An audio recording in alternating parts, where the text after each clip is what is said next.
బీసీల ఉద్యమం. సో, తెలంగాణ ఉద్యమానికి ఓ రిజల్ట్ ఉంది. తెలంగాణ రాష్ట్రం వచ్చింది. ఇది ఇంకేదైనా చిన్న చితప్ప ఉద్యోగాల గురించి ఉద్యమాలు గాని లేకుంటే ఉద్యమాలకు ఎప్పుడు ఏదో ఒక ఉద్యమాన్ని రగిలించి దేశానికి, ప్రపంచానికి ఇన్స్పైర్ అయ్యేటువంటి రాష్ట్రాలున్నాయి. ఒకటి ఉద్యమాల చరిత్రలున్నాయి. ఉద్యమాల చరిత్రకి, ఉద్యమాలకు కొన్ని రిజల్ట్స్ ఉన్నాయి. కానీ ఈ బీసీ ఉద్యమానికి ఓ రిజల్ట్ అనేది వస్తదా?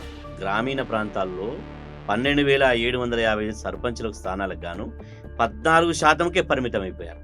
అంటే మొత్తం బీసీ, ఎస్సీ, మీరు అంటున్నట్టుగా బీసీలో చైతన్యం పెరిగిందా? రాజకీయ పట్ల అవకాశాలు ఇచ్చినాయి కాబట్టి బీసీల చైతన్యం పెరగకపోతే ఇలా మంత్రి పదవుల్లో బీసీ కాబట్టే మంత్రి ఇచ్చినాం, లేకపోతే ఎమ్మెల్యే పదవుల్లో మీరు సక్సెస్ సాధించారు అనుకుంటున్నారా? 100% సక్సెస్ సాధించడం అంటలేదు. ఇప్పుడు తిరుపతి కొండ ఎక్కాలంటే 7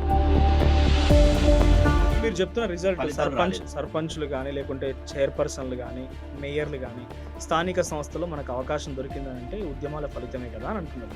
బీసీ అంటే వెనుకబడిన తరగతులు ఏదో ఉందట అనేది ఉండే. ఇప్పుడు ప్రతి ఒక్కరు ప్రతి ఇంటికి తెలంగాణలోని ఏ పల్లెకు పోయినా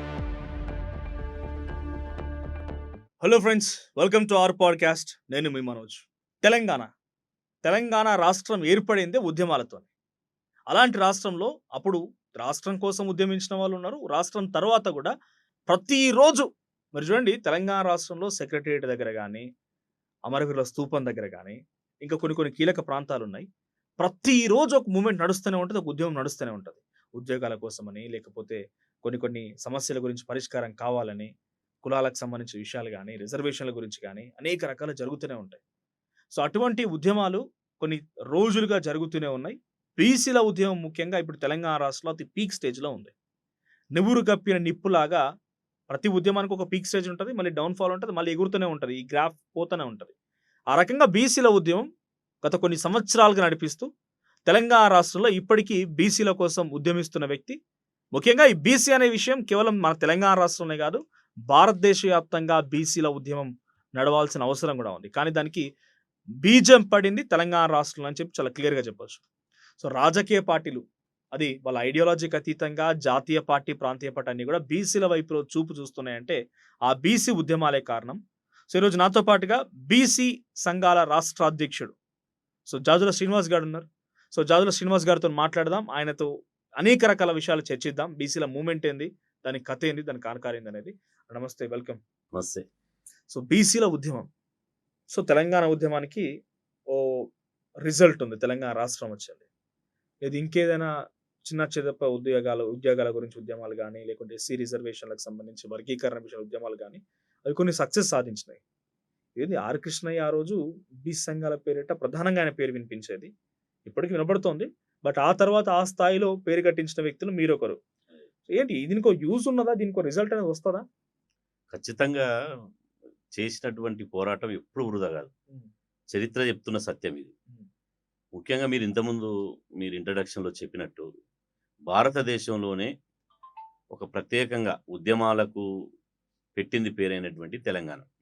సాధారణంగా భారతదేశంలో 2 రాష్ట్రాలు, ఒకటి ఉద్యమాలకు ఎప్పుడు ఏదో ఒక ఉద్యమాన్ని రగిలించి దేశానికి, ప్రపంచానికి ఇన్స్పైర్ అయ్యేటువంటి రాష్ట్రాలు ఉన్నాయి. ఒకటి మొదటి తెలంగాణ, రెండోది పంజాబ్, హర్యానా ఉన్న రైతు ఉద్యమం తీసుకోవచ్చు, రకరకాల ఉద్యమాలు తీసుకోవచ్చు.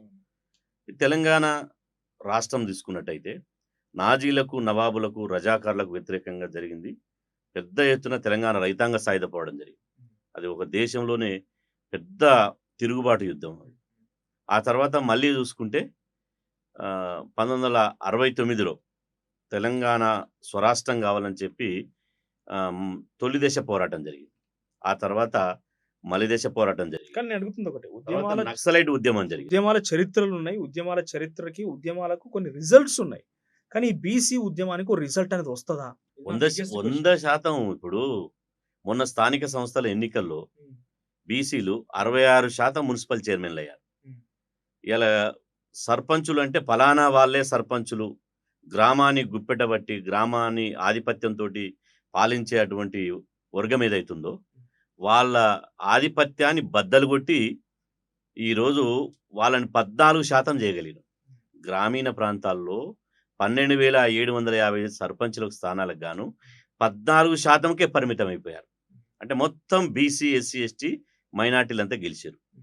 ఇయాల ఎక్కడనైనా ఎక్ ఏ ఏ ఏ రంగంలో చూసుకున్నా, ఉద్యోగ రంగంలో చూసుకున్నా, రాజకీయ రంగంలో చూసుకున్నా, సామాజిక చైతన్యంలో చూసుకున్నా, అదేవిధంగా బీసీలకు వివిధ రకాలుగా జరుగుతున్నటువంటి ఫలితాల్లో చూసుకున్నా, బీసీ ఉద్యమ పోరాట ఫలితాలు స్పష్టంగా అంటే కనపడతాయి. మీరు అంటున్నట్టుగా బీసీలో చైతన్యం పెరిగిందా? రాజకీయ పట్ల అవకాశాలు ఇచ్చినాయి కాబట్టి బీసీలు ఈరోజు ఈ స్థాయిలో కొంత ప్రాశస్త్యం లభించిందా వాళ్ళకి? అంటే బీసీల చైతన్యం పెరిగిందనే చెప్పొచ్చు. బీసీల చైతన్యం పెరగకపోతే ఇయాల మంత్రి పదవుల్లో బీసీ కాబట్టే మంత్రివి ఇచ్చినాం. లేకపోతే ఎమ్మెల్యే పదవుల్లో బీసీ కాబట్టే ఇచ్చినాము. ఆ తర్వాత ఏదిచ్చినా ఒక నామినేటెడ్ పోస్ట్ ఇచ్చినా బీసీలకు ఇన్నిచ్చినమని రాజకీయ పార్టీలు, ఇన్నిచ్చినమని ప్రభుత్వాలు చెప్పుకుంటున్నాయంటే అది బీసీల చైతన్యమే గదా! బీసీల చైతన్యము లేనిది, బీసీల రాజకీయ ఐక్యత పోరాటం లేనిది ఇయాల ప్రభుత్వాలు గాని, పార్టీలు గాని, అగ్రకులాలు గాని మేము ఇంత శాతం ఇచ్చినామనేదే గదా! ఇంతెందుకు తెలంగాణలో కులగణన జరిగింది గదా! కులగణన జరిగి ఇవాళ 56.6% అని చెప్పి కులగణన తేలింది గదా! కాబట్టి ఎక్కడ గూడా బీసీ ఉద్యమం ఫలితం అనేది స్పష్టంగా మన కళ్ళ ముందర కనపడుతుంది. ఈరోజు కానీ అది ఈ చట్ట రూపం దాల్చలే కదా! ఇప్పుడు మీరు అంటున్నట్టుగా చైతన్యం వచ్చింది. ఎన్ని రోజులుంటది ఈ చైతన్యం? ఇప్పుడు ఎన్ని రకాలుగా ఇప్పుడు కొనసాగుతది? పూలే గారు చేసినటువంటి సావిత్రిబాయి పూలే గారు చేసినప్పుడు ఆళ్ళు చేసినప్పుడు హయాంలో బీసీలకు చదువే లేదు గదా! కనీసం విద్యే అందకపోయేది గదా! ఆ రోజు నుంచి ఈ రోజు వరకు చూసుకుంటే ఇయాల చదువు అనేది ప్రతి బీసీ ఇంటికి దరి చేరింది గదా! ప్రతి బీసీ విద్యార్థి చదువుకోగలుగుతున్నాడు గదా! అమ్మాయిలు చదువుకోగలుగుతున్నారు గదా! ఇలా ప్రపంచవ్యాప్తంగా బీసీ విద్యార్థులు చదువుకొని ఒక గ్లోబల్ సొసైటీలో వాళ్ళు నిలదొక్కుకోగలుగుతున్నారు గదా! కాబట్టి ఇదంతా ఉద్యమ పోరాట ఫలితమే. ఇయాల విద్య కోసం పోరాటం చేసి, ఇయాల ఫీజు రియంబర్స్‌మెంట్ గాని, స్కాలర్‌షిప్‌లు గాని, హాస్టల్స్ గాని, అదేవిధంగా అనేక జీవోలు గాని, ఇయాల విద్యార్థులు చదువుకోవడానికి మూడో తరగతి నుంచి పీజీ వరకు ఒక్క భారతదేశంలో గాదు, ప్రపంచ దేశాల్లో 20 దేశాలు ఎక్కడ చదువుకున్నా గూడా చదువుకునేటువంటి అవకాశం బీసీ విద్యార్థులకొచ్చిందంటే ఇది పోరాటమే గదా!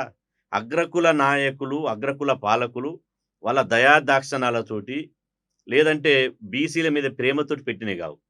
గల్లా పట్టుకుంటే తప్ప ఈ ఇప్పుడు మీరు పోరాటాలు చెప్తున్న రిజల్ట్ ఫలితాలు రాలేదు. సర్పంచ్‌లు గాని, లేకుంటే చైర్‌పర్సన్‌లు గాని, మేయర్‌లు గాని, స్థానిక సంస్థల్లో మనకు అవకాశం దొరికిందనంటే ఈ ఉద్యమాల ఫలితమే కదా! అని అంటున్నారు మీరు.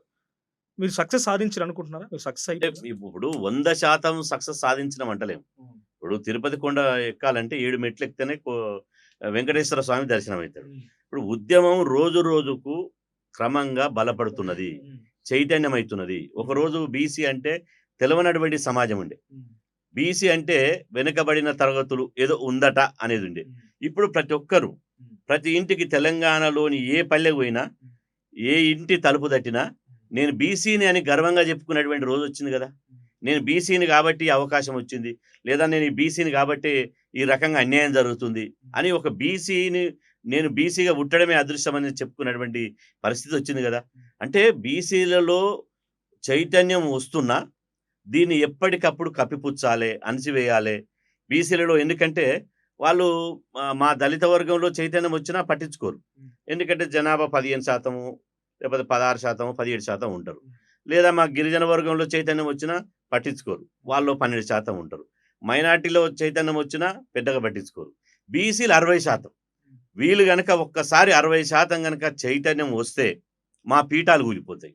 మాకు ఈ కుర్చీలలో ఇక పదవులుండయి. కాబట్టి మేము కుర్చీలు ఖాళీ చేయవలసొస్తది. కాబట్టి బీసీలను ఎప్పటికప్పుడు విడదీయాలే. బీసీలను ఎప్పటికప్పుడు విభజించి పాలించాలనే ఒక అగ్రకుల పాలకుల కుట్ర స్వభావంతోటి ఇయాల ఆశించిన స్థాయిలో రాలేకపోతుంది. కానీ ఎన్నటికైనా గూడా ఇది నివురుగప్పిన నిప్పు లాంటిది. ఎప్పటికైనా గూడా మన కళ్ళ ముందు తెలంగాణలో జేసిన పోరాటాలు ఎట్లయితే ఫలితాలు సాధించినాయో, లక్ష్యాన్ని ముద్దాడే వరకు పోయినాయో, ఇది బీసీ ఉద్యమం గూడా ఖచ్చితంగా పోతది. అది అతి తొందరలోనే ఉంది. పెద్ద దూరంలో లేదు. ఎన్నో రోజులు ఎందుకంటే తెలంగాణ వస్తే మెజారిటీ ప్రజలకు రాజ్యాధికారం వస్తదన్నారు. కానీ తెలంగాణ వచ్చిన తర్వాత కమ్మరెడ్ల పరిపాలన పోయి వేలమరెడ్ల పరిపాలన వచ్చింది. కాబట్టి ఈ వేలమరెడ్ల పరిపాలనను కూల్చేసి వీళ్ళని దించేసి ప్రత్యామ్నాయంగా బీసీల పరిపాలన రావాలనేది ఒక పెద్ద ఉద్యమ ప్రణాళిక జరుగుతుంది. ఆ ప్రణాళిక ప్రకారం ముందుకు పోతున్నాం. ఇక రేపు 2028లో వస్తదని మేము భావిస్తున్నాం. సో ఇంకోవైపు బీసీలందరూ ఫస్ట్ ఐక్యంగా ఉన్నారా అనే క్వశ్చన్ మీరు సమాధానం ఏం చెప్తారు? ఇప్పుడు ఏ వర్గమైనా, ఏ ప్రాంతమైనా 100% ఐక్యంగా ఉండరు. ఇప్పుడు ఉదాహరణకు తెలంగాణే ఉంది. స్వరాష్ట్రం కోసం పోరాటం చేసినప్పుడు తెలంగాణ వచ్చే నాటికి జూన్ 2, 2014 తెలంగాణ వచ్చే నాటికి కేసీఆర్ ముఖ్యమంత్రి అయ్యే నాటికి కూడా తెలంగాణ వాదం అనేది ఒక 6 జిల్లాలకే పరిమితమైంది. ఇలా ఖమ్మం చూసుకుంటే తెలంగాణ నుంచి ప్రాతినిధ్యమే లేదు. సమైక్యాంధ్ర అంటే గెలిపించిన వాళ్ళని చూసినాం. హైదరాబాద్, రంగారెడ్డి, తర్వాత నల్గొండ, ఈ 4 జిల్లాల్లో పెద్దగా లేదు. కానీ తెలంగాణలో 10 జిల్లాలుంటే 60% తెలంగాణ వాదంతో ఐక్యంగా ఉందని చెప్పుకోవచ్చు. ఇప్పుడంటే బీసీలు కూడా అంతే. తెలంగాణ ఎట్లయితే మొత్తం తెలంగాణలో 100% తెలంగాణలో 60% అంటే మెజార్టీ ప్రజలు తెలంగాణ కావాలన్నారు కాబట్టి వచ్చింది. ఇక్కడ కూడా బీసీలలో 100% ఐక్యంగా ఒక కుటుంబంలో 5 అన్నదమ్ములు ఉంటే 5కి 5 కాదు, 5 అభిప్రాయాలు కలిసి ఏకాభిప్రాయం రాదు. మెజార్టీగా 5లో 3 అన్నదమ్ముల అభిప్రాయమే అది ఫైనల్ అభిప్రాయం అవుతుంది. ఇక్కడ కూడా బీసీలలో మెజార్టీగా ఇప్పుడు 100% బీసీలు ఉంటే 60% బీసీలు ఐక్యమైతే చాలు. 60% బీసీలు ఐక్యమైతే చాలు. గెలుపు ఓటములను నిర్దేశించే స్థాయికి వస్తే అంటే ఆ రోజు తెలంగాణ ఉద్యమ సమయంలో మీరు అంటున్నట్టుగా సరే కొద్దిగా డిఫరెన్స్ ఉండొచ్చు, ఉన్నా కూడా టీజేఏసీ అని పెట్టి కోదండరాంని ఒక చీఫ్గా చేసి రాజకీయ ముఖంతో కేసీఆర్ కాంగ్రెస్ పార్టీ అన్ని ఎవరికి వాళ్ళు వివిధ ప్రయత్నాలు చేస్తే ఉద్యమాలు విద్యార్థుల నుంచి, నిరుద్యోగుల నుంచి, సింగరేణి కార్మికుల నుంచి, ఆర్టీసీ డ్రైవర్ల నుంచి ప్రతి ఒక్క సబ్బండ వర్గాలన్నీ కూడా ఉద్యమంలోకి వచ్చినాయి, ఇన్వాల్వ్ అయినాయి. ఒక వేదిక టీజేఏసీ అనే వేదికను ఏర్పాటు చేసుకున్నాం. కానీ బీసీలలో చూస్తే ఎవరు దుకాణాలు వాళ్ళే, ఒకరు రాజకీయ పార్టీ అంటారు, ఒకరు మేమే మొత్తం తీసుకొచ్చినామంటారు, ఇంకోటి చెప్తా ఉంటారు. రాజుల శ్రీనివాస్ గారు సంఘం జాజుల శ్రీనివాస్ గారు, ఆర్ కృష్ణయ్య, ఇంకొక ఆయన ఇట్లా 4-5 దుకాణాలు ఉన్నాయి. ఈ దుకాణాలలో ఏ జనం ఎవరిని నమ్మాలి? మీకే ఒక రాజకీయ ఎత్తుగడ లేకుంటే ఒక ఆకాంక్షతోనే ముందుకు పోతున్నారు, కానీ నిజమైన మూవ్మెంట్ ని తీసుకుపోయి ఎవరు అనుకోవాలి? ఇప్పుడు ఇక్కడ 2 విషయాలు స్పష్టంగా ఏంటంటే, ప్రధానంగా ఎవరు ఉద్యమం చేసినా అంతిమంగా లక్ష్యం ఏంది? బీసీలకు రాజాధికారం. తెలంగాణ ఎవరు జెన్యూన్ ఉద్యమం చేసుకోరు అనుకోవాలి. ఉద్యమ సమయంలో కూడా మీరు అన్నట్టు ఎన్ని దుకాణాలు కూడా ఉన్నాయి. తెలంగాణ ఉద్యమంలో టీజేఏసీ పక్షాన అన్ని లేవు, మేజర్ రాజకీయ పార్టీలు ఉన్నాయి. కానీ తెలంగాణ ఎందుకు సక్సెస్ కలిగిందంటే, తెలంగాణకి ఎవరైతే శత్రువు ఉన్నారో ఆంధ్ర పాలకులు కోదాడ అవతలు ఉన్నారు. తెలంగాణకు శత్రువులు అనేవాళ్ళు తెలంగాణ లేరు. అప్పుడు తెలంగాణ శత్రువులు అన్నారు బార్డర్ దాటి ఉన్నారు. కానీ ఇక్కడ బీసీలకు ఆధిపత్య వర్గాలు అనేది మన ఇంటి పక్కన, మన గెట్టు పక్కన, లేదంటే మన మండలంలో, మన జిల్లాలో ఉన్నారు. అదొకటి ప్రధాన కారణం. బీసీలందరినీ ఐక్యం కాకుండా చేసేటువంటి కార్యక్రమం వాళ్ళు ఎల్లప్పుడూ చేస్తూనే ఉంటారు. ఎవరు? ఆధిపత్య వర్గాలు, ఆధిపత్య కులాలు. ఆ వర్గాలు అన్ని ప్రయత్నం చేస్తున్నాయంటారా? 100% చేస్తాయి. నేను ఇంతకుముందు ప్రతి ఒక్కరు చెప్తాను. ఇప్పుడు ప్రోగ్రెసివ్ ఐడియాలజీ ఉన్నవాళ్ళు, అదేవిధంగా సోషలిస్ట్గా ఆలోచించే వాళ్ళు, 10 మందికి సాయం చేసి, 10 మందితో కూడి, 10 మందితో స్నేహం చేసి, 10 మందితో జీవించే వాళ్ళు అన్ని కులాల, రెడ్లలో ఉన్నారు, వెలమలలో ఉన్నారు, కమ్మలలో ఉన్నారు, వైశ్యాలలో ఉన్నారు. కానీ ఆధిపత్యం చేసే వాళ్ళు ఎవరైతే పాలన పగ్గాలు చేతబట్టాలి, రాష్ట్ర పగ్గాలు చేతబట్టాలి, మేము ఆధిపత్యం చేయాలి, మా కాన్సెన్స్లో ఆధిపత్యం చేయాలి, నేను జిల్లా మంత్రి అయ్యి జిల్లా ఆధిపత్యం చేయాలన్న వాళ్ళు నిరంతరం ప్రయత్నిస్తుంటారు. కాబట్టి మా శత్రువులు అనే మమ్మల్ని పాలకులు కాకుండా పాలితులుగా ఉంచుతున్నటువంటి ఎవరైతే రాజకీయ శత్రువులు ఉన్నారో వాళ్ళు ఇక్కడనే ఉన్నారు. కాబట్టి కొంత ఆలస్యం అవుతుంది. వాళ్ళు కూడా రకరకాలుగా ప్రచారం చేస్తుంటారు. అరే జాజుల శ్రీనివాస్ కూడా సంఘం, ఈ సంఘం, ఆ సంఘం అని. ఎన్ని సంఘాలు ఉన్నా, ఇంకా ఎన్ని సంఘాలు వచ్చినా దాని అంతిమ ఫలితం ఏంది? వాళ్ళ అంతిమ లక్ష్యం ఏంది? Political power. పొలిటికల్ పవర్ అనేది ప్రతి ఒక్కరి, వాళ్ళు పార్టీ పెట్టినా పొలిటికల్ పవరే, లేదా సంఘం పెట్టినా పొలిటికల్. సంఘాలన్నీ పొలిటికల్ పవర్ కోసమేనా? అంతే కదా, అంతిమంగా అదే కదా. Political power is political power కోసం, ఆ సంఘాల నాయకుల పొలిటికల్ పవర్ కోసం. అంటే ఇప్పుడు ఒకటి సంఘాల నాయకులు అంటే వాళ్ళ కాంట్రిబ్యూషన్ ఉంటుంది.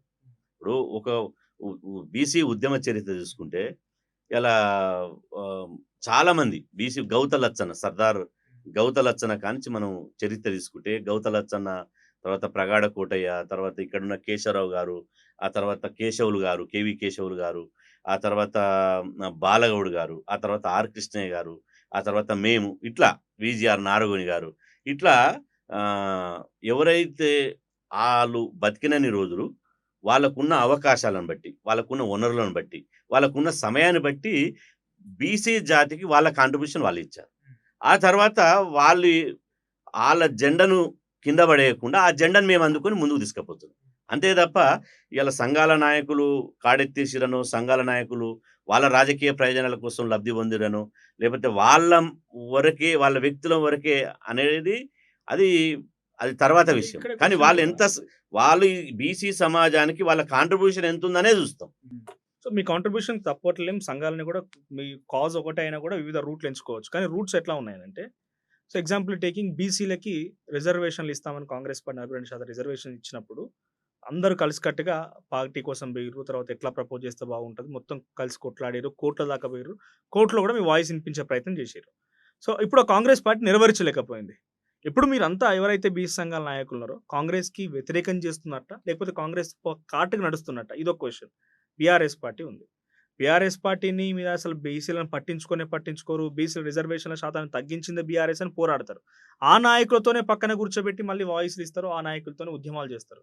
అంటే మీ కాజ్ ఒక్కటైనప్పుడు ఎవరైతే కల్ప్రిట్స్ అని మీరు అనుకుంటున్నారో, ఎవరైతే దీనికి కారణం అనుకుంటున్నారో వాళ్ళతో పాటు కలిసి నడవడాన్ని ఎట్లా చూడాలి? అంటే ఇక్కడ విషయాలు ఏందంటే కాంగ్రెస్ పార్టీ కామారెడ్డి డిక్లరేషన్ లోపట మేము బీసీ రిజర్వేషన్లు ఇస్తాం, కులగణన చేస్తామన్నది. అంటే ఇప్పుడు మనము ఎవరైతే చేస్తుంటారో, ఎవరైతే అధికారంలో ఉంటారో వాళ్ళు చేస్తన్నోళ్ళకే చేయాలని డిమాండ్ చేస్తాం. ఇప్పుడు పాలిచ్చే బర్రెకే పాలు వింటాం, ఎండిపోయిన బర్రెకి వినలేము కదా. ప్రతిపక్షంలో ఉన్నోళ్ళు ఎండిపోయినోళ్ళు, అధికార పక్షంలో ఉన్నోళ్ళు పాలిచ్చేటోళ్ళు. కాబట్టి వాళ్ళు చేస్తామని ముందుకు వచ్చినప్పుడు చేయించుకునేటువంటి బాధ్యత బీసీ సమాజం మీద ఉంటుంది కదా. కాబట్టి వాళ్ళు కులగణన చేస్తామని చెప్పారు, కులగణన చేశారు. 42% రిజర్వేషన్లు ఇస్తామన్నారు. విద్యా ఉద్యోగాల్లో అసెంబ్లీలో బిల్లు పాస్ చేశారు, ఢిల్లీకి పంపించారు. కాబట్టి ఆ ఢిల్లీకి పంపించి ఢిల్లీ మీద ఒత్తిడి చేసే చివరి వరకు మేము మా కాంగ్రెస్ పార్టీకి బీసీ డిమాండ్ల మీద మాత్రమే వాళ్ళకి అండగున్నాం, వేరే విషయాల మీద కాదు. కాబట్టి కాంగ్రెస్ పార్టీ ఢిల్లీ దాకా, పార్లమెంటు దాకా తీసుకుపోయింది. అక్కడ చేయనోళ్ళు ఎవరైతే దేశాన్ని పరిపాలిస్తారో బీజేపీ చేయాల్సినటువంటి బీజేపీ చేయలే. అసెంబ్లీలో మాత్రం మద్దతు ఇచ్చింది బీజేపీ. 42% రిజర్వేషన్ల బిల్లుకు అసెంబ్లీలో ఇక్కడ ఉన్నటువంటి రాష్ట్ర శాఖ మద్దతు ఇచ్చింది. కానీ దేశ శాఖ, జాతీయ శాఖ మాత్రం మద్దతు ఇవ్వలేదు. ఇప్పుడు ఒకే దేశం, ఒకే ఎన్నికలు, ఒకే దేశం, ఒకే ఓటు అని రకరకాల స్లోగన్స్ తీసుకుంటారు కదా బీజేపీ వాళ్ళు. మరి ఒకటే పార్టీ, జాతీయ పార్టీ, రాష్ట్ర శాఖ పార్టీ ఒక నిర్ణయం, దేశ శాఖ పార్టీ ఒక నిర్ణయం చేసింది. కాబట్టి ఆ రకమైనటువంటి ఉద్యమం చేసినాం. అది నిరంతరము పోరాడితే తప్ప రాదు. ఇప్పుడు మండల్ కమిషన్ సిఫార్సులు 1979 క్వశ్చన్‌కి ఆన్సర్ రాలేదు. అంటే ఎవరైతే ముద్దాయిలు, ఎవరైతే బీసీలు అణచివేయబడుతున్నారో అని చెప్పేటువంటి ఆ పార్టీలతోనే మళ్ళీ బీసీలు కలిసి ఇప్పుడు అది మీది రెండో క్వశ్చన్ చేశారు.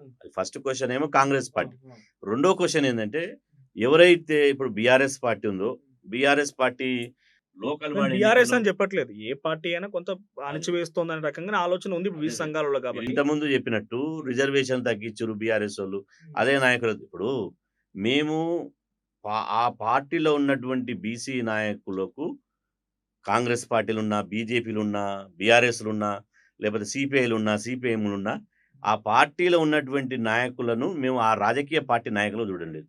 వాళ్ళని బీసీ బిడ్డలుగా చూస్తున్నాం. వాళ్ళకు ఒక సామాజిక బాధ్యత ఉంటుంది. ఆ జాతిలో పుట్టినందుకు ఒక విషయం మీద మేము పోరాటం చేసినప్పుడు అందరినీ విశాల దృక్పథంతో, అందరినీ ఒక విశాల వేదిక మీద తీసుకొచ్చి కలుపుకొని ప్రభుత్వాల మీద ఒత్తిడి తీసుకురావడంలో భాగంగా వాళ్ళని భాగస్వామ్యం చేసుకొని పోతాం. అంతే తప్ప ఇప్పుడు మేము చేయాలనుకుంటే ఇటుపక్క కాంగ్రెస్ పార్టీ నుంచి ఒక రెడ్డిని, లేదా బీఆర్ఎస్ పార్టీ నుంచి ఒక వెలమని, లేకపోతే బీజేపీ నుంచి ఒకరిని, ఇంకొక అగ్రకుల నాయకులను కూర్చోబెట్టుకునే వాళ్ళు. అట్లా కాదు కదా. ఆ పార్టీలో ఉన్నటువంటి బీసీ బిడ్డలు మాత్రమే ఉద్యమంలో మమేకం చేస్తున్నారు. అంటే సహకరిస్తున్నారు వాళ్ళు ఏమన్నా? వాళ్ళు ఖచ్చితంగా వాళ్ళు సహకరిస్తున్నారు కాబట్టే వాళ్ళు మేము ఈ ఉద్యమం చేసే క్రమంలో వాళ్ళు భాగస్వామ్యం అవుతున్నారు. కాబట్టి చాలా మంది మాకు జాతి ముఖ్యం, తర్వాత పార్టీ అనే వాళ్ళు ఉన్నారు. ఇప్పుడు బీసీలకు ఒక రాజకీయ వేదిక లేదు కాబట్టి ప్రత్యామ్నాయంగా ఒక ఇల్లు లేనప్పుడు ఏం చేస్తారు, కిరాయి ఇంట్లో ఉంటారు. కాబట్టి వాళ్ళు కిరాయి లాంటి అద్దె కొంప లాంటి ఇంట్లో ఉంటున్నారు కాబట్టి ఒక బీసీ ఇష్యూస్ మీద ఇర్రెస్పెక్ట్ ఆఫ్ పార్టీల అతీతంగా పార్టీలకు అతీతంగా మేము పోరాటం చేస్తున్నాం కాబట్టి మేము చేసేటువంటి ఉద్యమాల్లో వాళ్ళు కలిసి వస్తున్నారు అంతే. ఇందాక మీరు బీజేపీ ఉదాహరణ చెప్పారు. ఆర్ కృష్ణయ్య బీజేపీ రాజ్యసభ సభ్యుడు. అందులో ఉంటూ ఆయన బీజేపీ గురించి మాట్లాడుతుంటే ఎట్లా నమ్మాలి? పబ్లిక్ ఎట్లా విశ్వసించాలి? ఇప్పుడు ఆర్ కృష్ణయ్య గారు మొదటి నుంచి బీసీ నాయకుడు. పార్టీల జెండా పట్టకముందు, పార్టీలకు చేరకముందు ఆయన నిక్కర్సైన నిజమైనటువంటి బీసీ నాయకుడు. ఎప్పుడైతే పార్టీలో జాయిన్ అయ్యిండో, ఎప్పుడైతే పార్టీలో ఒక రాజకీయ నిర్ణయం తీసుకుండో, ఆయనని పార్టీ నాయకుడిగా చూసిర్రు. కాబట్టి వాళ్ళ ఏ పార్టీలో ఉంటే ఆ పార్టీ విధానాల ప్రకారం, ఆ పార్టీ నిర్ణయాల ప్రకారం ఒక రాజ్యసభ సభ్యుడు కాబట్టి వారు ఆ పార్టీకి నినాదంగా పనిచేస్తుండొచ్చు. దానికేమో అభ్యంతరం లేదు. కానీ మేము ఆర్ కృష్ణయ్య గారిని చూసేదేందంటే, పార్టీలో వచ్చిన తర్వాత ఆర్ కృష్ణయ్య వేరు, పార్టీలో రాకముందు ఆర్ కృష్ణయ్య వేరు. విద్యార్థి నాయకుడిగా, ఆ తర్వాత మండల్ కమిషన్ ఉద్యమంలో రిజర్వేషన్ల ఉద్యమాన్ని నడిపిన నాయకుడిగా, అదేవిధంగా సుదీర్ఘంగా 3, 4 దశాబ్దాలుగా బీసీల కోసం చేసిన ఆయన పోరాటాన్ని, వారి కాంట్రిబ్యూషన్‌ని మాత్రం చూసి గౌరవిస్తున్నాం. ఎందుకంటే వారు విద్యార్థుల సమస్యల మీద, నిరుద్యోగుల సమస్యల మీద, అనేక బీసీ సమస్యల మీద పోరాటం చేసిండు. కాబట్టి వారు చేసినటువంటి పోరాటం, వారి కాంట్రిబ్యూషన్ బీసీ జాతికి ఉపయోగపడింది. ఇప్పుడు ఆయన బీసీ నాయకుడు కాకుండా రాజకీయ నాయకుడుగా చూస్తున్నారు మీరు. 2 ఇప్పుడు రాజకీయ పార్టీలో ఉన్నటువంటి బీసీ నాయకుడు. ఇప్పుడు కాంగ్రెస్ పార్టీ అనంగానే బీసీ నాయకుడు అని ఎవరు గుర్తొస్తారు? హనుమంతరావు గుర్తొస్తారు. ఆయన పార్టీలో ఉన్నా, లేకున్నా ఇప్పుడు అధికారంలో ఉన్నారు హనుమంతరావు గారు. ప్రభుత్వ మొన్న ఫీజు రియంబర్స్‌మెంట్ ధర్నా చేస్తూ వచ్చి ధర్నాలో కూర్చున్నారు. కాబట్టి ఒక్కొక్క పార్టీలో ఆ పార్టీలో బీసీ నాయకులు ఉంటారు. కాబట్టి హనుమంతరావు గారు కాంగ్రెస్‌లో ఉండి కూడా బీసీ వాదం ఎట్లా తీసుకున్నాడో, సొంత పార్టీ కూడా విభేదిస్తారా ఆయన? మధు యాష్కి గారు పార్టీలో ఉండి కూడా వైఎస్ రాజశేఖర రెడ్డి గారు ముఖ్యమంత్రిగా ఉన్నప్పుడు కూడా గౌడ జాతికి అన్యాయం జరిగితే, పుట్టిన కులానికి అన్యాయం జరిగితే నేను ఒప్పుకోనని చెప్పి వారు మాట్లాడుతుంటారు బీసీల గురించి. అట్లనే ఆర్ కృష్ణయ్య గారు ఏ పార్టీలో ఉన్నా బీసీల గురించి మాట్లాడుతున్నారు, తప్పేం లేదు. కాబట్టి ఎవరు మాట్లాడినా ఇది కోట్లాది మందిని ఏకం చేసి, కోట్లాది మందిని కదిలించేటువంటి ఉద్యమం కాబట్టి ఎవరు మాట్లాడినా వాళ్ళ ప్రతి మాట, ప్రతి చర్య, వాళ్ళు ఇచ్చినటువంటి సమయం బీసీ జాతికి ఉపయోగపడుతుందనే మేము పాజిటివ్‌గా ఆలోచన చేస్తున్నాం అట్లా. బీసీలు అన్నప్పుడు కూడా సరే బీసీలో 130 కులాలు ఏమో ఉన్నాయి. ఇఫ్ ఐ యామ్ రాంగ్ నన్ను కరెక్ట్ చేయండి మీరు. 130 కులాలు ఏమో ఉన్నాయి కదా? 136. 136 కులాలు ఉన్నాయి. ఈ 136 కులాలలో ఇప్పుడు బీసీలు అనంగానే ఫైట్ చేస్తున్న కులాలు అన్నీ ఉన్నాయి. సరే ఎవరి స్థాయిలో వాళ్ళు వాళ్ళ ఆర్థిక స్తోమతలు, స్థితిగతులు బట్టి, దానిలో ఉన్నటువంటి జనాభా సంఖ్య బట్టి వాళ్ళు ఫైట్ చేస్తున్నారు. సో కొంతమంది మెరుగ్గా ఉండొచ్చు, కొంతమంది లేకపోవచ్చు. కానీ ఇప్పటికీ బీసీలు అనే పేరిట ఈ 10 సంవత్సరాల కాలంలో మీరు ఎప్పటి నుంచో ఉద్యమాలు చేస్తున్నారు. అప్పటి నుంచి ఈ 10 సంవత్సరాల కాలం తెలంగాణ రాష్ట్రం వచ్చినప్పటికీ కూడా ఓ చైర్మన్ అయినా, ఓ ఎమ్మెల్యే అయినా అయింది కూడా ఒక 4 కులాల బీసీలో కూడా. అగ్ర కులాల్లో ఏ రకంగా అయితే 1, 2 కులాలు ఏ రకంగా లబ్ధి పొందుతున్నాయో, బీసీలో కూడా ఇదే రకంగా వీళ్ళని అగ్ర కులాలుగా పరిగణించే అవకాశం లేదంటారా? దాంట్లో కొన్ని సామాజిక వర్గాలు మీకు తెలుసు, నాకు మెన్షన్ చేయాల్సిన అవసరం లేదు. అవి తప్ప అసెంబ్లీ గేట్ దాకింది లేవు, రాజకీయాలకు వచ్చింది లేవు. మరి వీళ్ళ గురించి ఫైట్ చేసేది ఎప్పుడు? అయితే ఇక్కడ ఒక స్పష్టంగా మీ ఇంటర్వ్యూ ద్వారా బీసీ సమాజానికి స్పష్టంగా తెలియజేయాల్సింది ఏంటంటే, ఈ ఎవరైతే బీసీలలో 4, 5 ఎదిగిన కులాలు మిగతా వాళ్ళనందరూ వెనకబడేస్తున్నారు అనేది తప్పు. వెనుకబడేస్తున్నట్లే ఇది అందరినీ అగ్రకులాల కలుపుకుంటున్నారా? ఇది 100% అగ్రకులాలు చేసేటువంటి కుట్ర ఫలితం. అగ్రకులాలు ఏంటంటే వీళ్ళు ఎప్పుడైనా 136 కులాలు 60% జనాభా ఎప్పుడైనా ఒక్క ఉదటన వీళ్ళు ఐక్యమైతే మా పీఠాలు కూలిపోతాయి. కాబట్టి వీళ్ళని రకరకాలుగా మొదటిగా రాయితీల మత్తులో ఉంచాలి, ఆ తర్వాత తాయిలాలు వదలాలి, ఆ తర్వాత వీళ్ళని విభజించి పాలించాలనేది అగ్రకులాల పన్నినటువంటి పన్నాగం. ఇప్పుడు నేను స్పష్టంగా చెప్తున్నా, ఇప్పుడు బసవరాజ్ సారయ్య గారు మంత్రి అయ్యిండు. ఆయన అత్యంత వెనుకబడిన కులమే కదా. ఇప్పుడున్నటువంటి ఈర్లపల్లి శంకర్ గారు షాద్నగర్ ఎమ్మెల్యే. ఇవాళ కాంగ్రెస్ పార్టీ బీసీసీఎల్ చైర్మన్, శాసనసభ్యుడు అయ్యిండు. ఇప్పుడు పక్క రాష్ట్రం తీసుకుంటే తమిళనాడు కరుణానిధి గారు నాయి బ్రాహ్మణ కులానికి సంబంధించిన వ్యక్తి. వారు ముఖ్యమంత్రి అయ్యాడు, వాళ్ళ కొడుకు కూడా ముఖ్యమంత్రి అయ్యాడు. అదేవిధంగా ఆంధ్రప్రదేశ్లో తీసుకుంటే కొల్లు రవీంద్ర ఇలా మత్స్య కార్మిక కుటుంబానికి సంబంధించిన వారు మంత్రి అయ్యాడు. కానీ అవకాశాలు సందర్భాన్ని బట్టి వస్తాయి ఒకటి. రెండోది, ఇప్పుడు వీళ్ళకు జనాభా దామాష ప్రకారం ఎవరైతే 4, 5 కులాలు ఉన్నాయో, జస్ట్ మున్నూరు కాపులు కావచ్చు, ముదిరాజులు కావచ్చు, గొల్ల కురుమలు కావచ్చు, గౌళ్ళు కావచ్చు, పద్మశాలి కావచ్చు, జనసంఖ్య కొద్ది అధికంగా ఉన్నది. అధికంగా ఉండడం మూలంగా ఇవాళ వాళ్ళకి అవకాశాలు వచ్చినాయి. కానీ వాళ్ళ జనాభా దామాషి ప్రకారం ఏ రంగంలో కూడా అవకాశం రాలేదు. వాళ్ళ జనాభా దామాషి ప్రకారం ఏ రంగంలో కూడా అవకాశం రాలేదు. ఒకవేళ అవకాశాలు వచ్చి అదనంగా వాళ్ళు ఎంజాయ్ చేస్తుంటే మా సోదరులైనటువంటి ఇతర కులాల బీసీల వాటా దనకపోయారని చెప్పొచ్చు ఒకటి. రెండోది బీసీ రిజర్వేషన్లు ఇది రాజకీయ రంగం. బీసీ రిజర్వేషన్లు పెట్టిన సంది ఏబిసిడి వర్గీకరణ ఉంది. ఏబిసిడిఈ. ఏలో అత్యంత వెనుకబడిన వాళ్ళు ఉన్నారు, సంచార జాతులు ఉన్నారు. బిలో ఉన్నారు, సిలో కన్వర్టెడ్ క్రిస్టియన్స్ ఉన్నారు, డిలో బీసీ కులాలు ఉన్నాయి. కాబట్టి ఇందులో ఇంకేం లేదు. ఇప్పుడు ఎస్టీ కులాలు ఉన్నాయి, అలా ఏబిసిడి వర్గీకరణ లేదు. ఎస్సీ కులాలు ఉన్నాయి, మొన్నటిదాకా ఏబిసిడి వర్గీకరణ లేదు. కానీ ఎప్పుడు అయితే ఎట్ ద టైమ్ ఆఫ్ రిజర్వేషన్లు స్టార్ట్ చేసిరో అప్పటి నుంచే ఏబిసిడి వర్గీకరణ ఉంది. కాబట్టి ఎవరికి నష్టం వచ్చేటువంటి పరిస్థితి లేదు. ఇక మూడో విషయం తెలుసుకుంటే, ఇప్పుడు సంచార జాతులు తర్వాత ఎంబీసీ కులాలు ఉన్నాయనుకో, ఇవాళ మేమేమడుగుతున్నాం, మా బీసీ బిడ్డలకు కూడా అవకాశాలు కల్పించాలంటున్నాం. ఇవాళ మేమేమంటున్నాం, మా వాళ్ళు ఎవరైతే ఇంతవరకు చట్టసభలో అడుగుపెట్టినటువంటి కులాలు ఉన్నాయో, అసెంబ్లీలో కుర్చీలు చేసేటప్పుడు మాత్రమే పోయారు, మైకులు చేసేటప్పుడు మాత్రమే పోయారు. అసెంబ్లీలో సగర ఉప్పర్లు ఉన్నారు, అసెంబ్లీ కట్టింది వాళ్ళే. వడ్డరులు ఉన్నారు, వాళ్ళ కండల్ని పిండి చేసి మొత్తం అసెంబ్లీ కట్టింది వాళ్ళే, పార్లమెంటు కట్టింది వాళ్ళే. అట్లాంటి కులాలు అసెంబ్లీలో అడుగు పెడతలేవు. దాని నిర్మాణం అయినప్పుడు మాత్రమే పోయారు తప్ప మళ్ళీ మిగతా సమయం పోయలేదు. కాబట్టి వాళ్ళకు ఎమ్మెల్సీలుగా అవకాశం కల్పించాలి. వివిధ రాజకీయ పార్టీలు టికెట్లు ఇవ్వాలి, వాళ్ళ జనాభా దామాషి ప్రకారం టికెట్లు ఇవ్వాలి అంటున్నాం. కానీ అగ్రకులాలు చేసే కుట్ర ఏంటంటే, మీకు ఒక చిన్న ఎగ్జాంపుల్ చెప్తా. బీసీలంతా కలిసి అడవిలో ఒక పెద్ద దుప్పిని వేటాడతారు. వేటాడగానే దుప్పి పడిపోతుంది. పడిపోగానే బీసీలు వేటాడతారు. ఆ తర్వాత అగ్రకుల కాకులు వస్తాయి, అగ్రకులాలు కాకులు వాళ్ళు వచ్చి తింటుంటారు, దుప్పి మాంసం తింటుంటారు. బీసీ కాకులు కూడా వస్తాయి. బీసీ కాకులు అందులో ఎంబీసీ కాకు కూడా ఉంటుంది. వచ్చి ఒక బీసీ కాకి ఒక ముక్క తీసుకొని నోట్లో పెట్టుకొని అది వెళ్ళిపోతుంది. వెళ్ళిపోయి ఎంబీసీ కాకు కూడా తిందామంటే అక్కడ ఉన్నటువంటి అగ్రకుల కాకులు ఏమంటాయి, నీ వాటా ఇంతకుముందు బీసీ ఉండే కదా, నీకు రావాల్సినటువంటి మాంసం ముక్క తీసి నోట్లో పెట్టుకొని వెళ్ళిపోతుండు, నీకు ఈడ లేదు, ఆయన నీకు రావాల్సిన వాట ఎత్తుకొని పోతుండంటే అప్పుడు ఎత్తుకపోయిందే ఇంత మాంసం ముక్క. ఈడ 80 కేజీల మాంసం ఉంది, 80 కేజీల మాంసం ఉంది.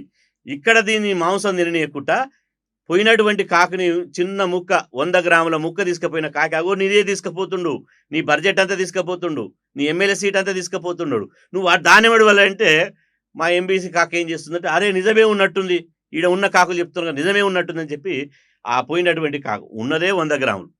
కాబట్టి ఇది అసలు సత్యం. కాబట్టి ఇక్కడ ఎవరి వాటా వాళ్లకు దక్కాలన్నదే నినాదంతో మేము ఉద్యమంలో మేమెంతో మాకంత మా జనాభా ఎంత ఉందో బీసీలలో ఇప్పుడు అగ్రకులాల నుంచి మాకు జనాభా దామాషి ప్రకారం వాటా రావాలంటున్నాం. వచ్చిన వాటాలో కూడా సమ ప్రాధాన్యత ఉండాలి. ఎంబీసీ కులాలు ఎంత శాతం ఉన్నారో వాళ్ళకు కూడా రావాలి, సంచార జాతులు ఎంత శాతం ఉన్నారో వాళ్ళకు కూడా రావాలి. కానీ మేము 60% ఉంటే అత్యవసర శాతం, మేము 60% ఉన్నాం. అత్యవసర శాతం అంటే 25% రిజర్వేషన్లు ఇస్తారు. 60% ఉన్నోనికి 25% ఇస్తే అందులో క్రిమిలేరు పెట్టి ఈ 25%లో చాట్ల తౌడు పోసి కుక్కలకి ఎగబెట్టన్నట్టు 25% మీరు తినండి, మీరు పంచుకొని తినండి అంటే ఎక్కడ వస్తుంది? మా ఎస్సీ సోదరులకు జనాభా దామాషి ప్రకారం వాటు ఉంటుంది, ఎస్టీ సోదరులకు జనాభా దామాషి ప్రకారం వాటు ఉంటుంది. 100% వాళ్ళకు ఉండాలి. ఎందుకంటే రాజ్యాంగబద్ధమైన హక్కు, ఇప్పటికీ వెనుకబడతానం ఉన్నారు. కానీ చివరికి భారతదేశంలో ఏంటంటే అగ్రకులాలకు కూడా వాళ్ళ జనాభా ప్రకారం ఉంటుంది. జనాభా ఉండి వాటలేనోడు అంటే బీసీలు. జనాభా ఉండి ఈ దేశంలో జనాభా అత్యధికంగా ఉండి వాటలేని, జనాభా దామాషి ప్రకారం వాటలేని వాళ్ళు ఎవరంటే బీసీలు. మరి ఎస్సీ ఎస్టీలకు అగ్రకులాలకు ఇచ్చినప్పుడు బీసీలకు కూడా ఇస్తే, మాకు 60% వాటా ఇస్తే అందులో సంచార జాతులకు, అత్యంత వెనుకబడిన వాళ్లకు, బీసీలకు ఎవరి వాటా వాళ్ళకు వస్తుంది. అప్పుడు ప్రజాస్వామ్యం పరిడవిల్లుతుంది. అదేవిధంగా సమసమాజం ఏర్పడుతుంది. భారతదేశము ప్రపంచంలో అగ్రదేశం అవుతుంది. ఇదన్నీ ఏది గమనించకుండా మేము 60 ఇంట్లో 10 మంది సభ్యులు ఉంటే ఒక 4 సరిపడే భోజనం పెట్టి 10 మంది పంచుకొని తినని పరిస్థితి వచ్చింది.